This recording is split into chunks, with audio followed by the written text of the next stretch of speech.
শোনেন, তাব্বাত ইয়াদা আবি লাহাবি ওয়া তাব, সূরাটা পড়েছেন? আবু লাহাবের দুই হাত ধ্বংস হোক। আবু লাহাবের পাপ ছিল অন্য, সে নবী সাল্লাল্লাহু আলাইহি ওয়াসাল্লামের সাথে কটূক্তি করত, বিরোধিতা করত। কিন্তু আবু লাহাব সম্পর্কে আল্লাহ পাক কি বলছেন? মা আগনা আনহু মালুহু ওয়া মা কাসাব। আবু লাহাবের মাল সম্পদ এবং যা সে অর্জন করেছে এই দুনিয়াতে, এগুলো তাকে জাহান্নামের আগুন থেকে বাঁচাতে পারবে।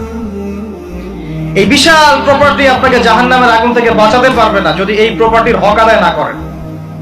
এই রিজিকের হক যদি ঠিকঠাক আদায় না করেন, যাকাত না দেন, দরিদ্রের হক না দেন, মিসকিনের হক না দেন, আত্মীয়র হক না দেন, প্রতিবেশীর হক না দেন, ইসলামের আল্লাহ ফি সাবিলিল্লাহ দান সদকা না করেন, এই বিশাল প্রপার্টি আপনাকে কিয়ামতের মাঠে বাঁচাতে পারবে।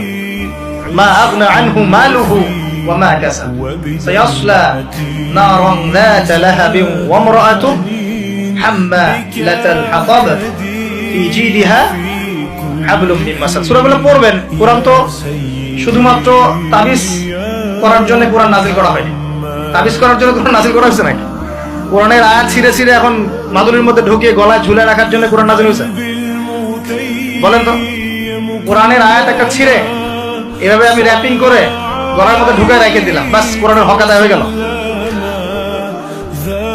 ডক্টর আপনাকে একটা প্রেসক্রিপশন দিয়েছেন, মনে করেন তোমার কোভিড হয়েছে, তোমাকে এখন এই প্রেসক্রিপশন অনুযায়ী চলতে হবে।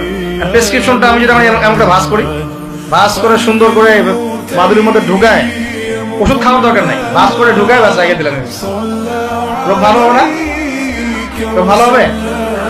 আমরা কোরআন কিনে এই কাজ করি, আমরা কোরআন কিনে কেউ কেউ এই কাজ করি, সবাই না, কেউ কেউ। কোরআন শেফা মানে কি? কোরআন আপনার রুহের শেফা এবং দেহের শেফা। কখন? যখন কোরআন বুঝে আমল করবেন তখন। কোরআন পড়ে বুঝে যখন আমল করবেন তখন কোরআন শেফা এবং রহমত মুশফা। আল্লাহ পাক আমাদেরকে বোঝার তৌফিক দান করেন।